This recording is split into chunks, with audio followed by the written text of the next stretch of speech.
शाखातील शिक्षण आज उपलब्ध आहे, पण त्या शाखातील आंतरसंबंध स्पष्ट करणारे शिक्षण उपलब्ध नाही. इकॉलॉजी हा विषय आंतरसंबंधाचं विश्लेषण करतो. हे आंतरसंबंध जितके स्पष्ट होतील, तंत्रज्ञानाचं पर्यावरणीय स्वरूप जितकं स्पष्ट होईल तितकं योग्य तंत्रज्ञान सामाजिक आणि पर्यावरणीय परिणामांचं सम्यक ज्ञान यांचा प्रसार होईल. सध्या आपल्याकडे शाळांमधून आणखी इतरही याच्यातून विज्ञानाचा उदो करण्यात येतो. पण नेमकं विज्ञान म्हणजे काय? काही शाळातल्या मुलांनी केलेले प्रयोग एवढंच त्याचं स्वरूप आहे का आणखी काही आहे? कारण त्याच्या पलीकडे आपण विचार करायला लागलो की आपण शेवटी तंत्रज्ञानापर्यंत येऊन पोहोचतो. मग तंत्रज्ञान म्हणजे नेमकं तरी काय, असाही प्रश्न पुढे विचारतो. पर्यावरणामध्ये त्याचं उत्तर सोपं आहे असं म्हणतात. तंत्रज्ञानाने आपल्याला पुष्कळ सुखसोयी उपलब्ध करून दिलेल्या आहेत, हे सर्वांना माहिती आहे आणि म्हणून प्रत्येकाला तंत्रज्ञान हवंसं वाटतं.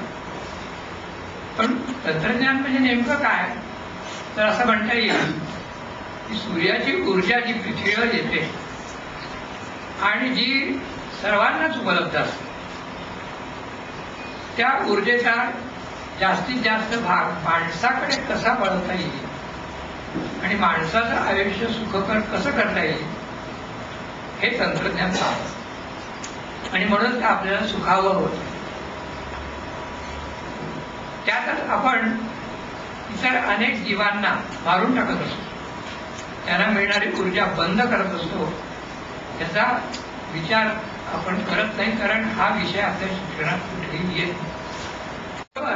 अशी वेगळी धारा केली तर उच्च शिक्षण आणि तंत्रज्ञान यापासून खेड्यातील विद्यार्थी वंचित राहतील अशी एक भीती व्यक्त केली जाते. नैसर्गिक संसाधनांचं संरक्षण आणि संवर्धन होण्यास वेगळी धारा आवश्यक आहे. त्याशिवाय आर्थिक प्रगतीचा पाया सुदृढ होणार नाही. आपलं शिक्षण कसं असतं ते थोडक्यात मी नेहमी आमच्या विद्यार्थ्यांना उदाहरण सांगत असतो. ते सांगतो की आपण खेड्यात जातो, खेड्यामध्ये पुष्कळशा खेड्याच्या पाठीमागे एखादा डोंगर किंवा एखादी हिल असते. खेड्याच्या मुलाला विचारलं की बाबा तुझा त्या डोंगराचा काय संबंध आहे, तुझ्या जीवनाशी काही त्या डोंगराचं नातं लागतं का? आजच्या शिक्षणात याचं उत्तर नाही. त्याचं उत्तर खरं म्हणजे तसं अगदी सोपं आहे. या डोंगरावरच तुझ्या शेताला माती मिळणार आहे, चांगली माती, सुपीक माती, आणि तुझ्या गावातल्या पाण्याचा झरा आहे त्या डोंगरातच उगम पावतो. त्या पाणी तुला तिथूनच मिळणार आहे. त्या साध्या साध्या गोष्टी पण आपल्या शिक्षणामध्ये त्याला थारा नाही असं एक प्रकारे म्हणावं लागतं. शेतीशिवाय इतर अनेक उपजीविका, लाईव्हलीहुड्स अशा वेगळ्या धारेतून पुढे रोजगार निर्मिती होईल आणि शहरांकडे होणाऱ्या स्थलांतरास मर्यादा येईल.